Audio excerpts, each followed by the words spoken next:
Anda sedang menyaksikan Advokasi Ilmuwan, sebuah terbitan kolaborasi di antara RTM Utusan Malaysia, Majlis Profesor Negara, dan hari ini tuan rumahnya adalah UTM di Melaka. Dan tema yang bakal kita bicarakan ini bukanlah satu tema yang asing. Kita seringkali membicarakannya, namun ia sentiasa relevan dan segar, dan kita harus memberikan suntikan input baru bagi memberikan kefahaman baru. Sementelahan media sosial menjadi fokus pada hari ini adalah merupakan satu yang dinamik.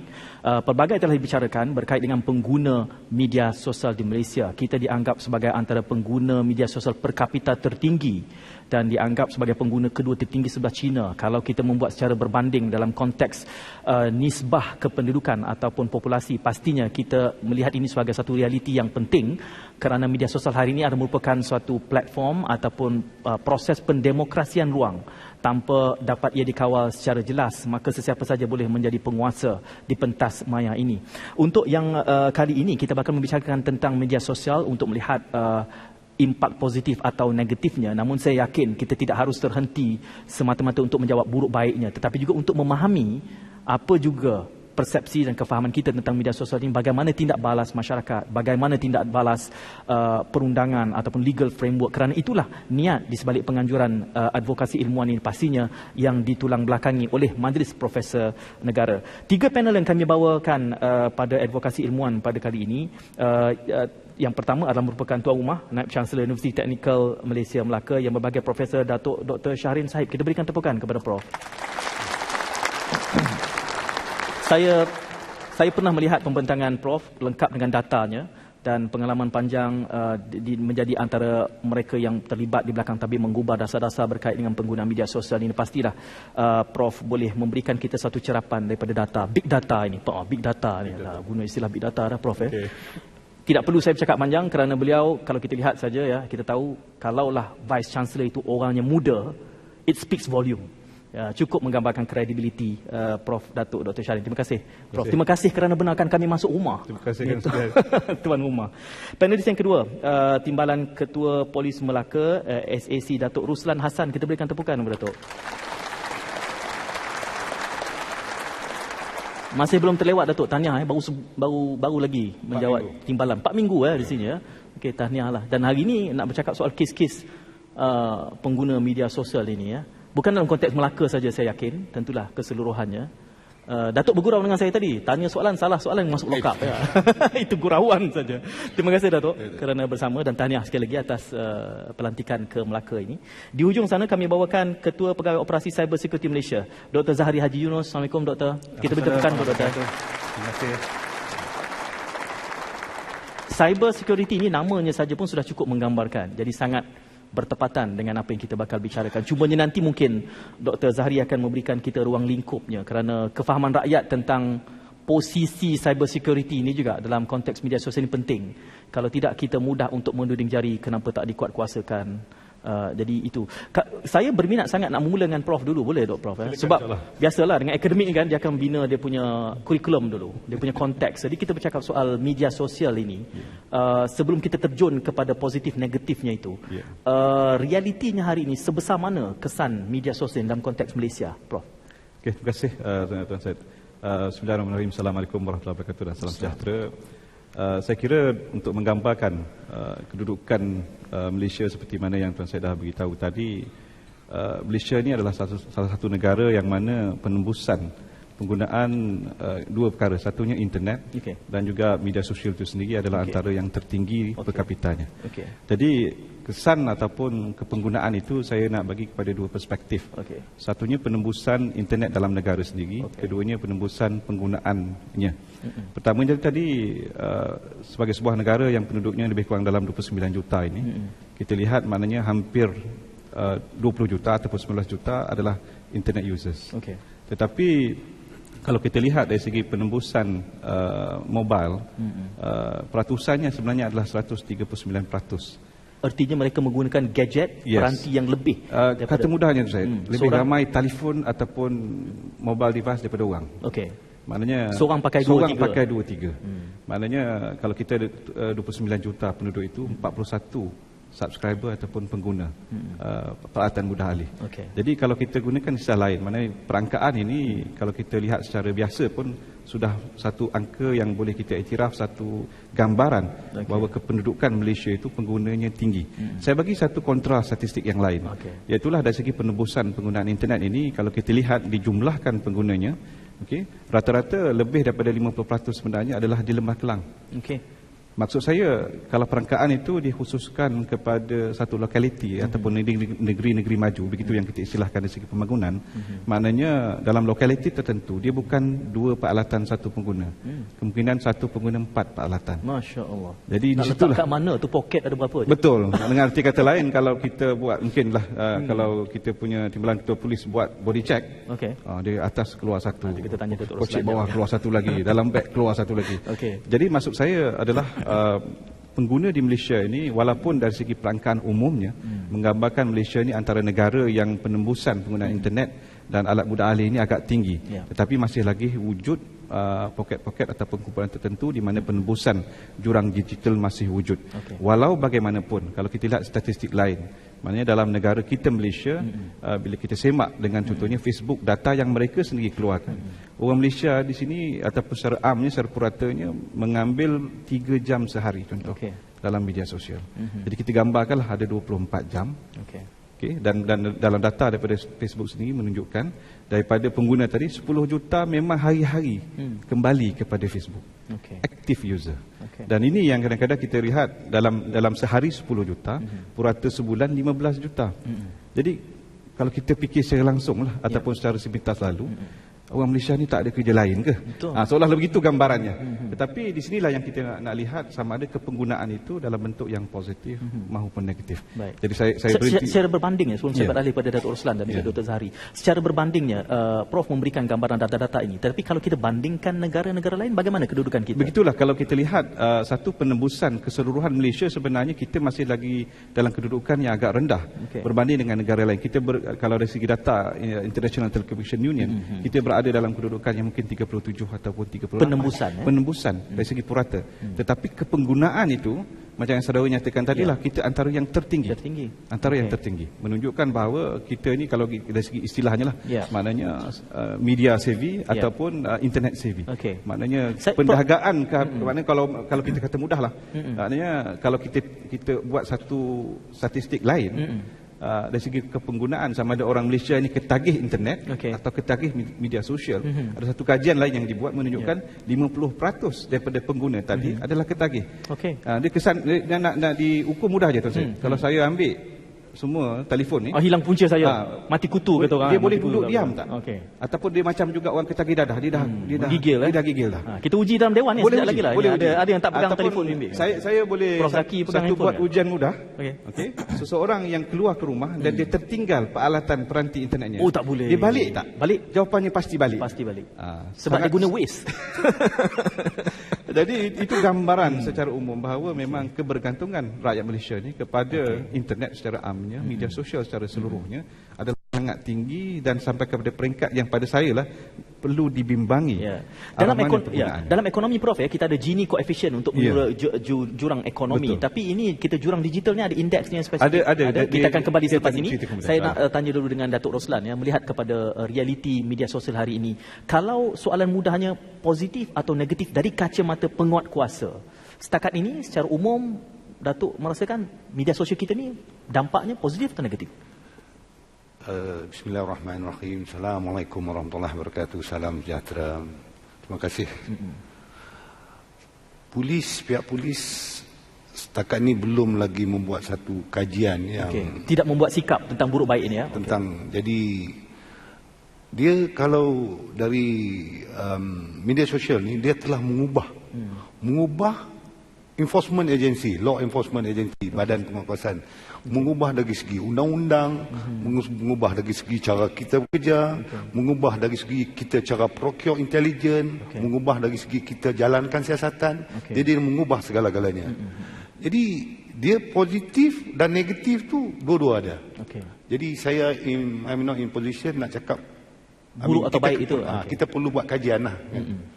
Berdasarkan kes-kes yang ditangani oleh pihak penguatkuasa, kita banyak melihat soal hasutan, soal fitnah dan juga soal commercial crime yang dilakukan secara online. Boleh kita dapat gambaran nisbahnya, yang mana yang banyak, mana yang sebenarnya memberikan natijah kepada outlook kemasyarakatan kita? Dia secara umumnya kita panggil apa yang kita panggil scam. Jadi dia ada love scam, Okey. dia ada parcel scam, Okey. dan dia juga ada pembelian online. Okey. Jadi love scam seperti yang kita selalu war-warkan dalam media masa. Ya. Kumpulan sasaran target group ialah wanita yang agak berumur, yang belum kahwin, dan dia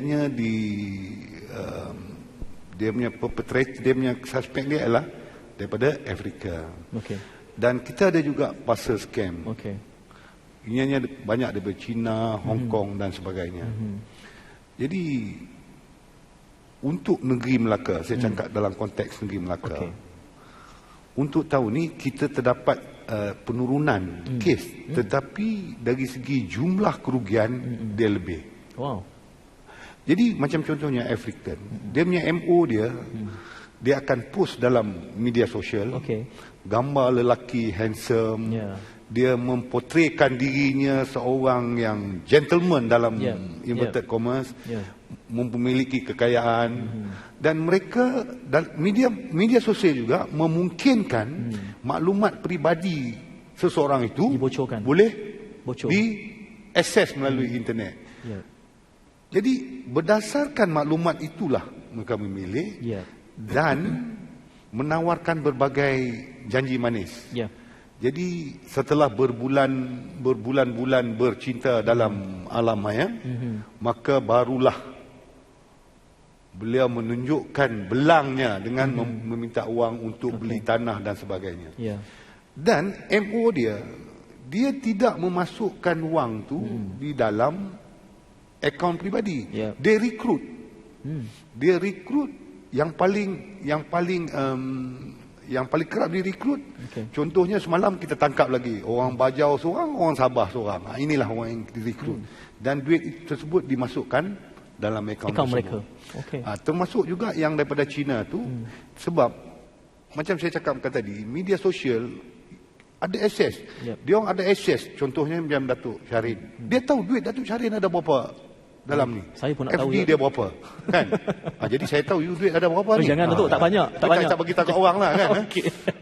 Jadi dia tahu dalam akaun kita tu berapa wang. Okey. Dan dia akan menyamar sebagai bank negara. Okey. Kononnya akaun itu akan dibekukan. Okey. Dan pemilik akaun itu dinasihatkan untuk memindahkan ke akaun yang kononnya lebih selamat. Ini salah satu ringkasnya. Saya ada soalan susulan yang Datuk Roslan sebut itu akan saya majukan pada Dr. Hari seketika. Tapi saya melihat trennya Datuk Roslan ya. Bercakap soal scam ini sudah bertahun. Namun nampaknya masyarakat kita masih vulnerable. Walhal media setiap tahun cakap jangan percaya. Profil orang macam mana yang suka kena tipu ni? Dia berbalik pada human behavior kan. Perempuan saja kan yang kena tipu. Laki macam saya tak kena tipu ke Datuk? Saya tak berani cakap kan. Sebab saya nak faham juga siapa yang vulnerable ini kan, yang sewalhal kita dah kempen, semua media termasuk media sosial juga berkempen jangan kena tipu. Dah ada WhatsApp mengingatkan kita jangan kena tipu. Dr. Zahari lah ni, bab security ni, cyber security ni. Apakah kita tidak cukup kawalan semua regulasi dan juga mekanisme yang ada sehinggakan masyarakat kita vulnerable kepada penipuan-penipuan termasuk fitnah di dalam pelbagai dimensi ni, Dr. Zahari? Terima kasih Tuan Syed atas pertanyaan tadi. Bismillahirrahmanirrahim. Assalamualaikum warahmatullahi wabarakatuh. Salam sejahtera. Salam satu Malaysia. Sebelum itu saya ingin memaklumkan yang saya juga adalah graduan UTM. Okey. Sirih pulang ke gagang lah ni. Ya. Datuk, one of the best student ni. Dan ramai mentor saya berada dalam dewan inilah. Okey. Termasuk juga Prof Syahrin. Okey. Dulu terlibat demonstrasi tak ada ya? Okey, berkenaan dengan soalan itu, jangan sebelum itu saya ingin memaklumkan peranan cyber security Malaysia. Ya. Kita adalah agensi teknikal fokus dalam bidang keselamatan cyber di Malaysia. Okey. Dan kita adalah salah satu agensi di bawah Kementerian Sains, Teknologi dan Inovasi. Okey. Jadi bercakap berkenaan dengan enforcement whatnot, cyber Malaysia adalah bukan sebenarnya tertakluk kepada Datuk kemudian lah. Ya. Dari situ. Tapi bagaimanapun saya ingin berkongsi tentang aspek security yang telah kita laksanakan selama ini. Saya melihat ini berdasarkan kepada berbagai faktor. Okey. Jadi kita lihat 3 faktor sebenarnya. Agak simple lah, dari segi proses, dari segi teknologi dan dari segi manusia, human being. Kan? Proses Teknologi dan human being. Human being, kan? Okey, pengguna lah tu. Yes. Ya. Dari aspek human being kan, seperti mana yang Datuk Roslan sebut tadi, ini lebih kepada if talking about media sosial lah, ya, media sosial saya nampak lebih kepada diri sendiri. Okey. Kan? Untuk makluman para penonton di sini, Cyber Malaysia kita terima laporan daripada pengguna-pengguna internet berkenaan dengan insiden cyber yang mereka hadapi. Okey. Kita panggillah MICIT, Malaysian Computer Incident Response Team. Jadi di mana pengguna-pengguna internet yang menghadapi masalah-masalah berkenaan dengan kesalahan cyber, mereka boleh lapor kepada Cyber Malaysia dan kita akan membantu menyelesaikan masalah mereka. Dan untuk ini kita ada membukukan kisah benar Cyber 999. Kisah benar Cyber 99. Okey, nanti kita jadi akan kes-kes yang kita terima daripada pengguna internet kita bukukan dalam ini. Dan sini ada 27 kes. Dan kes yang Datuk Roslan sebut tadi, scam whatnot, juga merupakan salah satu kes yang kita bukukan. Kes yang macam itu lebih kepada proses, teknologi ataupun human being? Human being. So tak ada kena-mengena proses, tak ada kena dengan teknologi. Tak ada. To be surprised, bukan oleh perempuan saja tuan yang kena, lelaki pun kena. Ada juga. Ada. Sometimes we cannot imagine, people boleh terjebak dalam dalam kes begini. Contoh yang sebut sini is yang sekarang ni yang berlaku, kalau kita lihat dalam kalau kita pernah baca di kes-kes di media surat khabar kan, dia talking about sextortion kan. Jadi can you imagine, sorry to say here, someone through media social, and you never know, you pernah jumpa, contact you, and then through Facebook sebagainya, dan you communicate, dan suddenly dia nak maksudnya dia nak more intim kan, dia guna video recording, I nampak you nampak I, to certain extent dia boleh melakukan kerja-kerja yang tak senonoh lah. Can you imagine a person, orang yang you tak pernah jumpa kan, tiba-tiba ajak you begini, dan you boleh terlibat sama through social media. Kan, adakah benda ini kadang-kadang you cannot imagine. Saya cuba nak memahami posisi cyber security di sini ya. Adakah cyber security berhenti setakat mendapatkan data, mengumpul dan membuat culaannya, ataupun do you go to extra mile melakukan profiling? Saya tanya pada Datuk Roslan tadi. Kerana kelihatannya macam vulnerable sangat, rapuh sangat dari segi human being ini, sehingga benda-benda yang tak masuk akal ini juga dilakukan. Adakah cyber security pergi extra mile untuk profiling ini? Dari segi aspek kita punya aktiviti, kita ada program kesedaran. Program kesedaran kebatan cyber, di mana kita pergi kepada pengguna, terutama itu masih di bawah ruang lingkup, masih ongoing, pelajar-pelajar. Kita ada program kita panggil Cyber Safe, Cyber Security Awareness for Everyone. Kita bersama dengan Kementerian Pendidikan Malaysia. Jadi kita pergi pada sekolah-sekolah, kita beri mereka pendedahan tentang positive use of the internet, cara bagaimana, Tapi anyway, benda berlaku juga tuan, kes-kes berlaku juga. Saya boleh bayangkan akan pastinya ada kes-kes terpencil. Sebab itu saya bertanya dengan Prof Shahrin awal tadi, secara berbanding dengan negara lain bagaimana? Are we any better? Kerana kalau kita berada dalam julat kes yang hampir sama, maka itulah trendnya yang kita boleh anggap bukan acceptable, tetapi itu realitinya. Kerana tak mungkin semua orang akan syumul begitu kan, tak semua orang akan bersih. Bagaimana kedudukan secara berbanding? Saya nampak di sini dari segi program kesedaran dan ini mesti berterusan. Okey. Dan program-program ini bukan hanya terletak kepada agensi macam Cyber Security Malaysia, juga terletak juga kepada badan-badan yang lain. In fact kepada kita boleh kita namakan badan-badan yang kita ibu bapa, universiti lagi, ya, institusi pendidikan. Yes. Okey. Adakah kita boleh identify bila bercakap soal buruk baik media sosial ini, apa agensinya, Prof Syarin? Kita melihat kepada agensi yang sebagaimana? Satunya media sosial penggunaan itu adalah balik pada jati diri. Tapi sebelum itu saya nak kupas kenapa kita vulnerable. Okey. Kenapa ya? Itu kenapa saya nak vulnerable? Sebab gambarannya kan media masa menggambarkan teruknya rakyat Malaysia ni, betul. vulnerable-nya, rapuhnya, macam saya kita ni buruk daripada negara lain. Contoh mudah. Okey. Dari segi psikologi ni kita balik pada pendidikan. Okey, setiap daripada kita ni tuan Syed, kita ada apa yang kita panggil personal space atau ruang peribadi. Contoh, saya nak pegang tuan Syed. Okey, kalau boleh saman tu. Ya, sebab kita belum pada peringkat personal. Okey.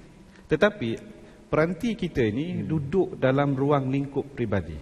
Maksud saya, Tuan Syed menganggap rakan-rakan WhatsApp itu lebih personal daripada saya, walaupun saya berdepan mata ke mata. Itu sudah berubah, psikologi itu sudah berubah. Psikologi sudah berubah. Jadi maksud saya begini, Pak Laltan tadi sudah menceroboh ruang peribadi di mana kita mempercayai apa yang berada dalam ruang lingkup peribadi. Sebab itu contoh, saya bagi satu contoh mudah lain. Orang di Malaysia kalau pergi ke ATM machine untuk keluarkan duit, kita boleh dulu saya cerita perubahan di masyarakat Malaysia. Okey, nafas orang belakang tu kita boleh rasa. Budaya yang sama kalau di Amerika Syarikat tidak begitu. Sebab di Amerika Syarikat dari segi psikologinya ruang peribadinya lebih besar. Jadi dia kena mengundur ke belakang jauh lagi. Jadi dia mungkin 3 orang di sana, tapi kalau orang Malaysia buat macam tu, ada orang lain duduk depan kita. Betul, dia potong queue lah. Potong queue. Tapi apa yang saya nak simpulkan mudah di sini adalah maknanya disebabkan budaya kita tu ruang lingkup personal space tu kadang-kadang kecil dan mudah menerima, lebih akomodatif dari segi budayanya untuk menerima orang masuk dalam ruang peribadi. Maka di situlah bila peranti yang ada ini, sama ada iPad, mobile phone dan sebagainya, dan masuk suggestion ataupun cadangan-cadangan luar tadilah. Contohnya masuk di situ maka dia mudah menerima. Dan poin yang kedua juga adalah orang yang nak mempunyai niat jahat ini disebabkan maklumat kita sudah diumumkan, dipublikkan. Okey, contoh pagi tadi makan apa, ambil gambar. Jadi, semua dia nak kongsi. Semua nak kongsi. Jadi orang yang berniat jahat sudah pun memprofilkan kita. Pattern kita pagi dekat mana, minum kedai mana, semua dah tahu. Jadi mudah. Dan kita tahu contoh dia baru bercerai. Mudah. Itu memang sasaran ada Tok Ruslan. Sama ada suami atau isteri lah kan. Dua-dua belah. Jadi itulah antara faktornya. Kadang-kadang maknanya profiling itu dibuat oleh orang yang berniat jahat tadi. Disebabkan dengan social media tadi kita mudah berkongsi maklumat yang bersifat peribadi. Maka kata orang nak masuk jarum tadi sangat senang. Baik. Kita akan meneruskan nanti melihat, memahami dampak buruk baik ini. Kita mula melihat kepada buruk, mula melihat kepada baik. Kerana kita harus berlaku adil, kedua-duanya ada untuk pusingan berikutnya. Dan sejurus selepas kita berehat seketika, tuan-tuan, saya mula membuka ruang untuk soalan dikemukakan dari lapangan. Jadi teruskan kesetiaan anda. Kita berehat seketika.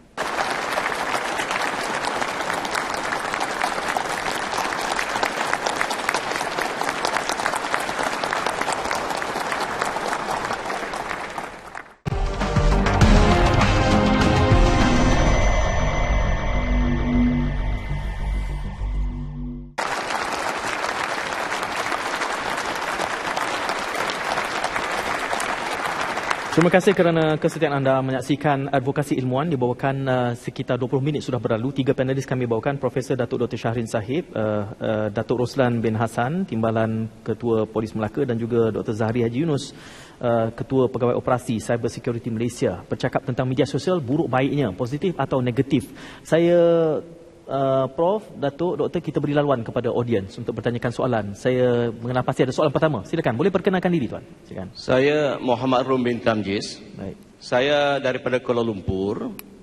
Saya adalah mantan profesor dan dekan daripada Universiti Malaya. Universiti Malaya. Silakan, Prof. Saya sangat berminat di dalam advokasi ini kerana pertama, anak saya adalah sebenarnya terlibat dalam Google di Switzerland. Okey.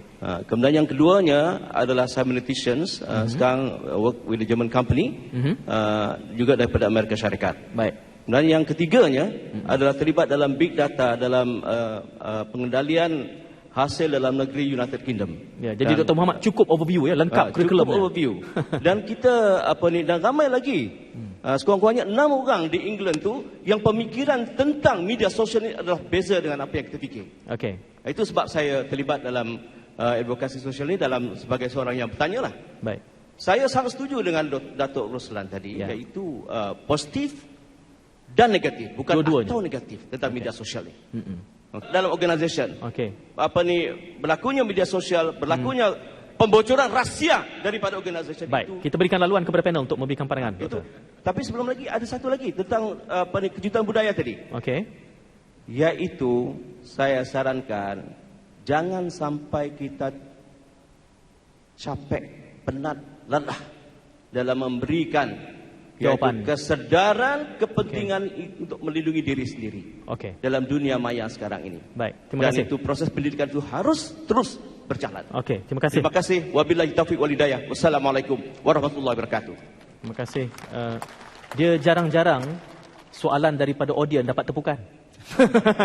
Sesekali berlaku dan berlaku pada hari ini dalam advokasi ilmuwan. Bercakap soal algoritma, kelihatannya kalau berdasarkan hujah itu, saya ingin tanya Dr. Sahari, sebenarnya tak susah mana nak identify kalau ada culprit ini. Isunya apa sebenarnya kalau berdasarkan apa yang dikomen oleh Dr. Muhammad tadi, Dr. Sahari? Saya rasa soalannya berkisar kepada di peringkat organisasi kan. Okey. Bagaimana kita di peringkat organisasi boleh orang kata tu menggengkang daripada perkara ini berluasa, especially di peringkat staff-staff kita, Okey. supaya mereka menggunakan media sosial untuk perkara yang sebetulnya lah. Ya. Right. Jadi sebelum saya jawab soalan Profesor tadi, saya ingin memaklumkan, iaitu media sosial ni is just a tool, kan, just a medium untuk kita berkomunikasi antara satu dengan yang lain lah, right. Dan ianya bergantung pada diri kita, kan, sama ada kita nak menggunakan dia untuk perkara yang baik atau perkara yang tidak baik. Ia kan. neutral. Dia neutral. Okey. Kita sebab internet kan, it serve all, kan. Internet doesn't know sama ada dia yang penjahat atau dia adalah orang yang bukan penjahat, Okey. kan. Dia just a tool, kan, it's a medium. Jadi di sini apa yang saya nampak, Tuan Syed, the first firewall is ourselves. Okey. Kan. Jadi kalau kita diberi kesedaran dan kita mengamalkannya sebagainya, yang kita tahu the do and don'ts, dan saya rasa tak ada isu, kan. Jadi kita sendiri yang mengawal diri kita dan kita bertanggungjawab ke atas apa yang kita gunakan dan apa yang kita keluarkan daripada kita punya media sosial kita, Facebook ke Twitter ke WhatsApp sebagainya. Baik. Dari peringkat organisasi seperti mana di Cybersecurity Malaysia, kan, saya sebut pasal proses teknologi dan people. Kita tak boleh lari daripada 3 benda ni lah. Saya rasa quite simple, kan. Dari segi teknologi sebenarnya di mana pun sudah ada teknologi yang boleh digunakan untuk kita mengawal staff kita, pekerja-pekerja kita daripada supaya mereka menggunakan tools yang mereka berikan untuk perkara yang baik. Contohnya seperti data leakage protection. Okey. So there is a solution out there lah yang kita boleh gunakan. Yeah. Dan in fact macam saya sebut sini data leakage protection, saya lead this project dan saya memberikan orang kata tu kesedaran kepada staff-staff saya. Jika mereka ditangkap ataupun jika mereka dikenal pasti menggunakan saluran orang kata tu ICT untuk penggunaan tidak benar, tindakan akan diambil secara keras. Jadi mereka tahu, mereka aware. Sekiranya mereka melanggar batas-batas tertentu, mereka akan boleh didakwa. Jadi benda ni boleh digabungkanlah dari segi aspek teknologi, dari segi aspek proses tadi, people tadi itu, di mana kita sentiasa memberikan kesedaran dan in fact when kita melaksanakan satu perkara itu kita war-warkan supaya peringkat organisasi itu mereka lebih faham dan menggunakan orang kata tu kemudahan itu dengan cara yang baiklah. Ya. Jadi filtering itu boleh dibuat di pelbagai peringkat. Ada satu istilah tadi Datuk Roslan ya, apabila Dr. Muhammad sebutkan tadi soal kejutan budaya itu ya.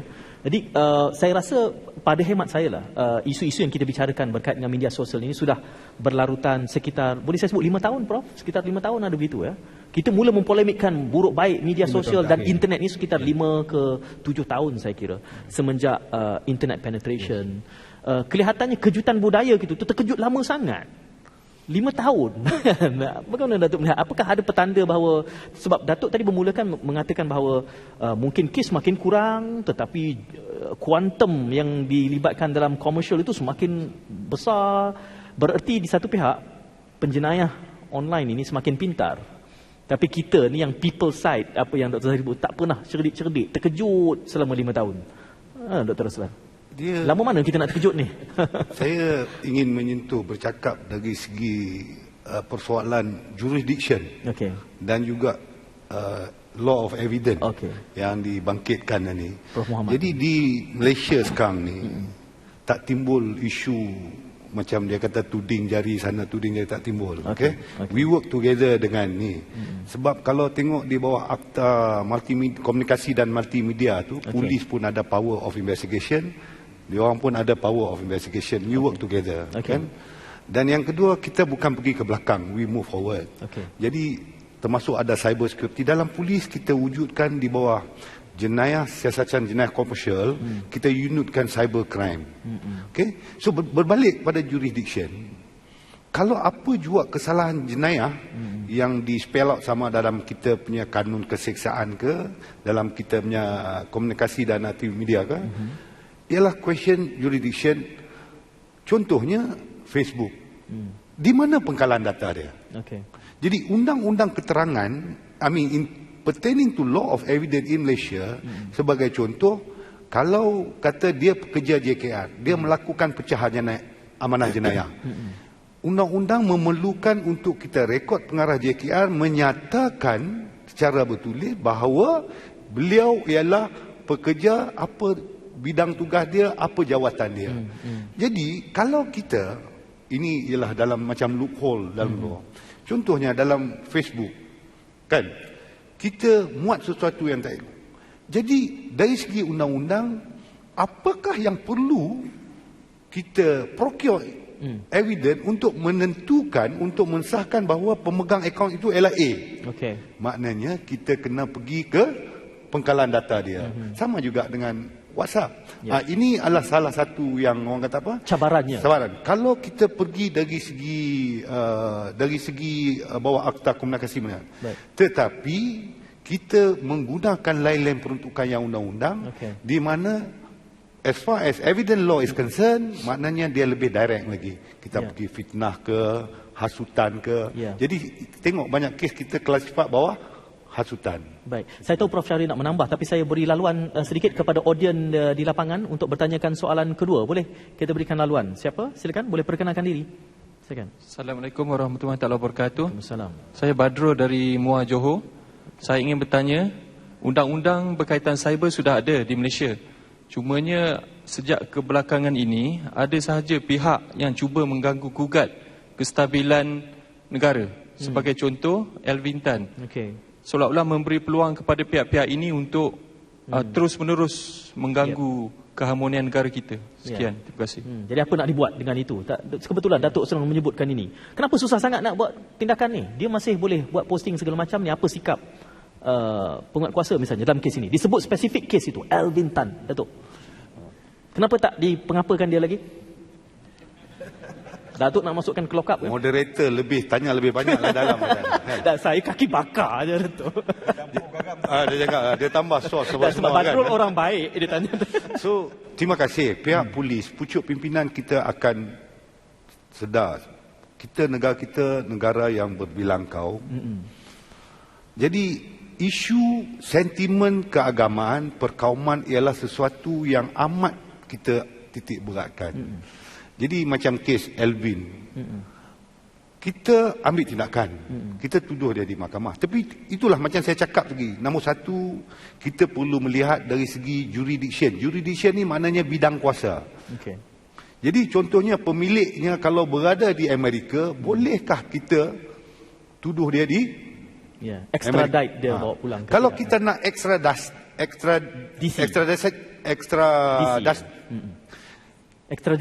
ekstradisi dia daripada Amerika, adakah kita ada extradition agreement.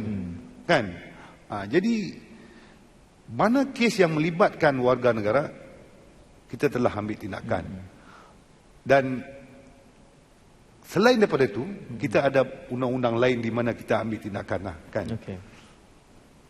Ada success story ke dalam penguatkuasaan ini kalau Datuk Ruslan? Success story, kisah kejayaan penguatkuasaan yang kerana kelihatannya dalam pandangan umum seolah-olah macam kita handicap, ya, kita macam tak mampu buat apa-apa dengan kekangan-kekangan dan cabaran yang ada. Apakah ada success story di sana sini yang Datuk boleh bawakan, kongsi dengan kami bahawa ini kes-kes yang telah berjaya berdasarkan kerangka undang-undang yang ada? Ada yang boleh kita kongsikan?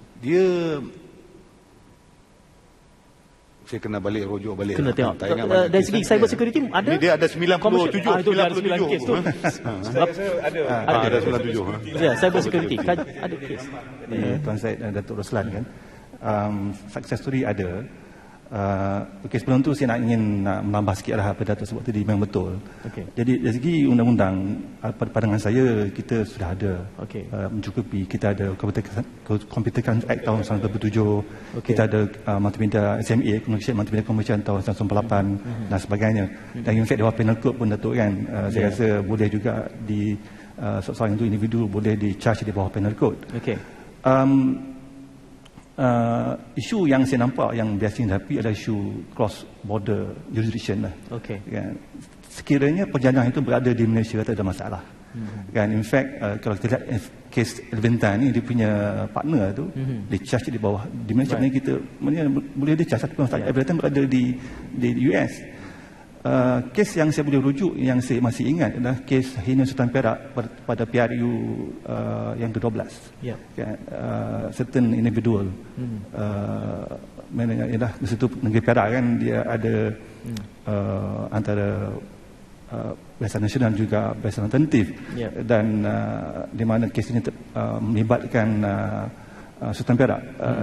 Ada certain individu yang beri posting yang menghina Sultan Perak. Dan kes ini memang kita tahu siapa dia, dan kita dengan kerjasama PDRM kita charge mereka di mahkamah. Sebenarnya memang ada kes-kes yang... Jadi dari kacamata cyber security, kerangka undang-undang memadai, agensi sudah ada untuk melaksanakannya.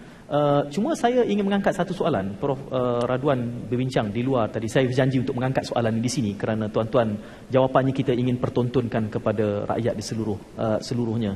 Berkait tentang undang-undang ini, kalau kita buat secara perbandingan, ya, negara maju yang lebih maju daripada kita, yang lebih terbuka daripada kita, mungkin kerangka undang-undangnya pun tidak sekemas kita. Tetapi yang dipolemikkan di Malaysia bila bercakap soal mengawal media baru, selalu dibangkitkan tak cukup undang-undang, pihak sekalian tak cukup gigi. Fokus kita adalah kepada memperketat kawalan. Sedangkan satu sisi lain tadi, apa yang disebut oleh cyber security people tadi itu, di negara maju mereka tidak begitu heran tentang soal kerangka undang-undang. Tetapi kerana keterbukaan yang ada, kurangnya kawalan, akhirnya proses kematangan itu kelihatannya lebih cepat. Mereka terkejut mungkin setahun, kita 7 tahun. Terkejut tak sudah-sudah. Prof Syarin, fahamkan saya tentang ini. Saya kurang setuju dengan orang Malaysia masih lagi terkejut. Kerana pada pengamatan umum, kalau kita lihat pola yang berlaku sekarang, saya tanya dengan Tuan Syed sendirilah. Kalau sekarang ni dapat berita, terus percaya? Tidak. Jawapannya tidak. Kita kena verify. Dan persepsi itu sekarang ni adalah agak melata. Maknanya, dan sudah timbul dalam media sosial yang kita sendiri mungkin duduk dalam grupnya. Apabila kawan kita menghantar berita, kita akan balas sahih atau tidak. Mana puncanya. Fenomena ini tidak berlaku 5 tahun yang lalu. Fenomena ini tidak berlaku 7 tahun yang lalu. Bermaksud maknanya dari segi pengamatan umum, masyarakat Malaysia semakin matang. Itu pertama. Keduanya dari segi polemik yang berlaku dalam negara kita kerana dunia sudah bebas sempadan. Dan Malaysia sebagai sebuah negara ingin mengekalkan identiti dan nilai murni yang kita anggap benda itu adalah perkara pokok yang ingin kita pegang dan perjuangkan. Dan nilai yang dipegang oleh Malaysia sebagai sebuah negara tidak dipegang sama oleh negara lain. Contoh dari segi kebebasan bersuara. Di Amerika Syarikat nilainya lain, di Australia nilainya lain, dan perundangannya menyokong nilai setempat. Jadi di sinilah yang mungkin menjadi kesalahan di Malaysia, tidak menjadi satu kesalahan undang-undang di negara lain. Maka cross border untuk ekstradisi tidak dapat dilakukan. Tetapi kita perlu ingat, apabila individu itu masuk kembali dalam teritorial fizikal negara kita, maka penguatkuasaan itu boleh dilakukan. Maka kalau kita lihat dalam konteks Malaysia, apabila koridor raya multimedia ditubuhkan, saya ingat lagi dalam Bill of Guarantee, yang dijamin oleh kerajaan, nombor 7 saya ingat lagi, no censorship. Maka negara kita walaupun dengan nilai yang ada telah menjamin tidak ada tapisan. Tetapi setelah daripada 98-97 hingga hari ini, negara kita juga telah membuat pemantauan dan sedikit sebanyak tapisan. Kerana apa? Balik pada apa yang disebut oleh Datuk Roslan tadi, untuk kita membuat pendakwaan perlu pembuktian. Kita di UTM ada penyelidikan dalam digital forensik. Jadi yang disebut oleh Datuk tadi seolah dia kat sana, kita tak boleh buat kat sini. Tidak. Contoh, kita di UTM dalam kawalan kita memantau setiap apa yang berlaku dalam ruang lingkup UTM. Contoh, kita nak tahu siapa tadi yang hantar mesej tu, mana buktinya.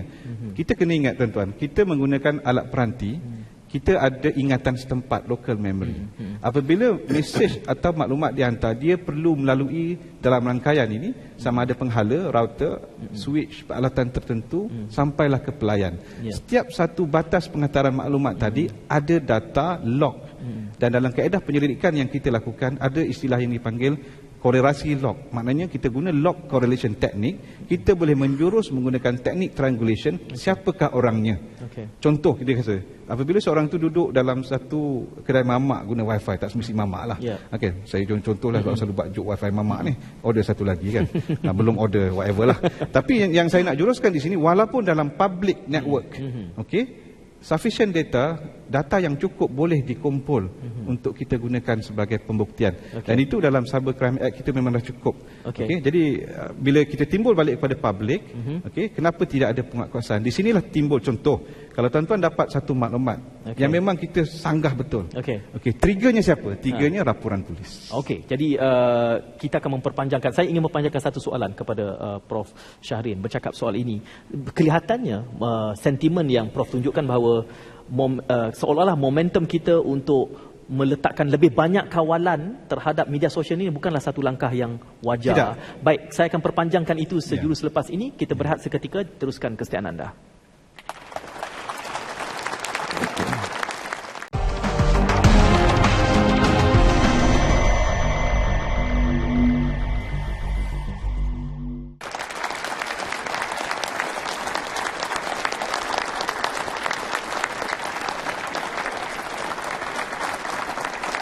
Media sosial positif atau negatif, itu yang kami bicarakan selama 45 minit yang berlalu bersama tiga panelis yang berbahagia, Profesor Datuk Dr. Shahrin Sahib, Tuan Rumah, Naib Chancellor UTM, SAC Datuk Roslan bin Hassan, Timbalan Ketua Polis Melaka, dan juga Ketua Pegawai Operasi Cyber Security Malaysia Dr. Zahri Yunus. Kita sudah mula bercakap tadi soal kejutan budaya, algoritma pun timbul tadi, soal beban pembuktian. Tetapi saya menangkap isyarat daripada Prof Shahrin tadi, saya gantung satu soalan. Saya menganggap bahawa sentimen Prof, kerana di satu sudut saya melihat adanya pihak yang inginkan lebih banyak kawalan, banyak kawalan. Sedangkan itu bukan modelnya yang sesuai dalam keterbukaan dalam dunia tanpa sempadan hari ini. Jadi kelihatannya momentumnya bagaimana wajahnya di dalam polemik kenegaraan kita. Kerana ada kebimbangan sehingga timbulnya keganasan persepsi yang dibawa oleh media baru. Ini istilah-istilah yang menggambarkan fobia kepada keterbukaan. Apa nasihat Prof Shahrin? Saya sebagai ahli akademik dalam bidang ICT secara konsisten daripada mula diperkenalkan internet dibuat secara meluas di Malaysia. Dia proliferation ini bila mula pada tahun 90, dari segi teknologi inilah HTML diperkenalkan. Dan HTML ini telah membolehkan maklumat ni benar-benar di hujung jari. Kalau dahulunya orang tu nak pandai komputer baru dapat maklumat. Sekarang ni siapa saja boleh mencapai sebarang maklumat.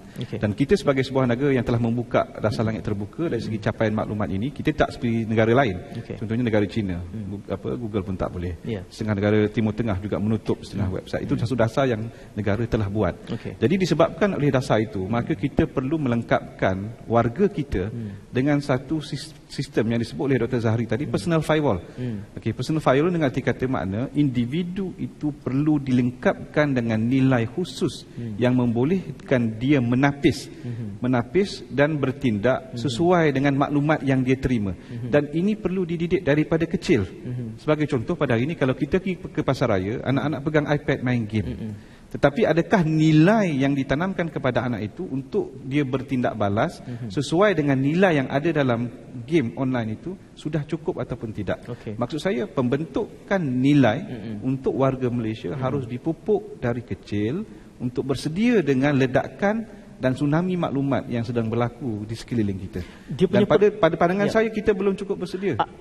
Polemiknya adalah kerana selalu hujah yang dibawa, Prof, adalah kerana kita negara yang berbilang kaum, kita hypersensitif kepada fitnah. Betul. Jadi apakah dengan polemik pertembungan antara mereka yang mahukan lebih banyak kawalan dan orang seperti Prof yang mengatakan kita harus lebih terbuka dan mendidik, justru kita perlu beberapa tahun lagi sebelum dampak keterbukaan itu benar-benar membekas. Kelihatannya takut nanti tiba satu peringkat, kalau gitu kita kena ubah dasar. Apakah akan timbul sampai ke tahap itu supaya kita lebih tertutup? Dalam keadaan persaingan, saya contohnya bawa balik pada isu tadilah, apabila negara kita bertindak pada peringkat awal ingin membawa pelaburan. Okey, sekarang ni kalau kita keluar lagi, contohnya bila kita tentang dasar ekonomi, perjanjian contohnya TPPA, transatlantik kita bagaimana? Jadi adakah Malaysia berada dalam kedudukan yang kita boleh menutup? Adakah kita mempunyai penduduk setempat seluas China yang mana ekonomi dalaman cukup bagi negara kita? Jadi dari segi perspektif itulah makna kita tidak mungkin. Sejarah Malaysia membuktikan kita negara entrepot. Dan kita tempat pertemuan budaya. Maka di situlah sebenarnya dalam sistem yang sedia kita duduk di bumi Melaka bersejarah. Dan sejarah Melaka membuktikan kita ada bendahara yang gelarannya Mamak Bendahara. Maknanya dari segi kedudukan komposisi kaum itu sudah sebati dengan Malaysia. Dan itu yang contohnya yang saya boleh buktikan bila viral seorang anggota polis bangsa Melayu menolong seorang tua bangsa Cina melintas jalan untuk menyeberang ke gereja, dan di pertengahan jalan pak cik tua ini memeluk anggota polis memberi terima kasih, dan masyarakat sekeliling memberi hon tanda terima kasih pada anggota polis. Nilai itu sebenarnya masih kukuh dalam masyarakat kita, dan nilai itulah yang perlu dipupuk supaya ia menjadi pengawal, walaupun dalam keganasan maklumat yang ledakan yang berlaku ini mampu kita mencapai satu tahap kata orang equilibrium, keseimbangan yang ia saling mengawal, bukan dalam bentuk kawalan luar. Baik, dengan hujah yang dibawakan oleh Prof. Syahrini, Dr. Zahri, adakah boleh saya anggap pandangan yang mendesak supaya lebih banyak kawalan, mendesak supaya regulasi lebih diberikan gigi itu sebagai satu pandangan dan desakan yang memundurkan? Ya, saya punya pandangan saya, Tuan Syed, kan. Saya rasa saya tidak setujulah secara total mengatakan yang secara total mengatakan bahawa kita perlu lebih kawalan. Sebab contohlah keluarga kita kan, anak-anak kita kan, kalau kita too strict, too control, ayah pun tak bercedera. Dia akan apa? Dia akan memberontak, dia akan find other ways kan untuk buat sesuatu. Dan saya rasa similar konsep. Kalau kita total control, macam China for example, dan of course sebenarnya yang Prof. Syahrini pun sebut tadi, dari segi ekonomi sebagainya, dia akan banyak akan ada impact lain pula kepada negara. Cuma yang saya nak tekan sini dari segi aspek tanggungjawab. Kan, seperti mana juga di media konvensional kan, print, khabar sebagainya. Usually kan ada komentator tu ada nama, kan, daripada mana sebagainya. Jadi siapa yang memberi komen sebagainya, mereka bertanggungjawab. Tapi dalam media sosial ni ada faktor anonymity. You can hide your identity. Jadi you can put whatever yang you nak kan dalam media sosial. Jadi saya rasa yang penting di sini adalah segi aspek tanggungjawab. Kalau kita hendak memberikan satu mana kita bertanggungjawab tentang apa yang kita post dalam media sosial. Jadi saya rasa kalau kita ada sikap begini, kita rasa tanggungjawab. Kalau kita nampak sesuatu yang salah, kita nak betulkan. Jadi kita mengutarakan kita punya pandangan dan kita tanggungjawab. Dia tanggungjawab kita dan kita nyatakan secara ikhlas. Undang-undang yang ada memadai. Jadi saya beri ruang kepada satu soalan akhir daripada audiens di lapangan. Kalau boleh saya silakan ringkas dan padat. Boleh perkenalkan diri. Assalamualaikum warahmatullahi wabarakatuh. Nama saya Anwar Mansur daripada Utusan Online. Sebenarnya saya tak dapat menahan diri untuk bertanya. Tak dapat menahan diri untuk bertanya. Sebab saya terlibat dalam online dan media sosial ini sudah 8 tahun. Jadi makanan saya bersetuju dengan pendapat ketiga-tiga ahli panelis. Dan saya ingin menambah, guru saya mengatakan internet membawakan dunia ke hujung jari anda, macam Dr. Zari cakap. Dan benar macam Dr. Syahdin cakap bahawa nak kawal pun tak berapa sesuai. Membawa persoalan kepada agensi kawal sediaan kita. Kalau nak kawal tu macam mana? Sebab macam polis juga memerlukan pistol. Tapi pistol itu adalah alat. Cara mana kita menggunakan alat itu menentukan kesat akhir dia. Jadi persoalan yang saya bawa, saya nak tanyalah, apa yang kita patut lakukan sebenarnya? Kawal tak boleh, tak kawal tak boleh. Dibiarkan pun tak boleh, ditipu tak boleh. Itu saja. Terima kasih. Saya bagi pada Datuk Roslan untuk respon dahulu kepada pandangan itu. Kawal boleh, Tak kawal pun tak boleh. Jadi terima je lah. Jadi macam tajuk kita ni, positif pun ada, negatif pun ada. Jadi kalau aspek, saya bercakap dari perspektif polis, jenayah, merangkumi jenayah dan siasatan. Kalau dari segi jenayah, sekarang ni, dulu kalau you nak buat sesuatu jenayah, samun, rompak, sekarang nak buat bom, how to crack a safe bomb, Belajar kat semua YouTube lah. instruction online. Kan? You boleh kawal. Macam mana kita nak kawal? Tapi kebaikan positif daripada polis. Dulu secara tradisinya, kalau kita nak proof association of two person, maknanya dua orang ni dia ada Berkawan. Ada link. kita kena buat surveillance. Surveillance tu bermaksud kena ikut dia daripada rumah. Intip kaitan 5-6 buah motor lagi, dia berhenti kedai makan, teropong sini. Sekarang tak Buka payah WhatsApp duduk lah. dekat Buka WhatsApp lah. bawa tab aja, kita dah tahu kan. Itu antara dia saya punya soalan, jawapan lah. Jadi yang kita kena ubah ni apa sebenarnya? Undang-undang Kalau- undang-undang memadai. Okey. Cumalah yang sekarang ni, yang mungkin sekarang kita dah gubal undang-undang kan. Maknanya pemilik akaun tu assume, saya tak pasti itu assume sebagai orang yang liability, mana tanggungan tu kan. Sebab itu undang-undang dia. Sebab macam saya cakap tadi, kadang-kadang kita punya mahkamah ni, itu dia belum ada lagi. Kadang-kadang kita takut mahkamah ni dia insist. Dia orang cakap apa, there is the tendency untuk court dia nak juga kan. Macam pengkalan data saya cakap tadi kan. Evidence. Dia nak owner tu pula bagi statement. Ini akan menimbulkan masalah lah. Dr. Zari, sekarang ini sudah ada hujahnya, termasuk bila bercakap soal NSC misalnya. NSC, National Security Bill ni. Soal preemption. Jadi hujah yang mengatakan perlu lebih banyak kawalan adalah kerana preemption tadi. Maknanya berdasarkan ini kita harus mengelak daripada menjadi mudarat yang lebih besar, lalu kita perlu lebih banyak kawalan, undang-undang sekian, kawal-kawal. Apa sikap cyber security bila bercakap soal preemption ni? Saya rasa aspek ini adalah aspek keselamatan. Kan, when kita berbincang pasal berkenaan keselamatan ni, saya rasa ianya satu perkara yang penting lah. So aspek, saya rasa fokus ini adalah aspek security lah. Mungkin Jadi bukan soalan mengawal media sosial, bukan, tetapi Prof bersetuju dengan kerangka itu. Kerangka yang ini adalah dia preemptif. Preemptif ni memang perlu. Maknanya contoh dalam arti kata lain, kalau kita dalam satu lingkup organisasi, maknanya kita melihat ada potensi yang akan membawa kepada kemudaratan, maka kita perlu halang.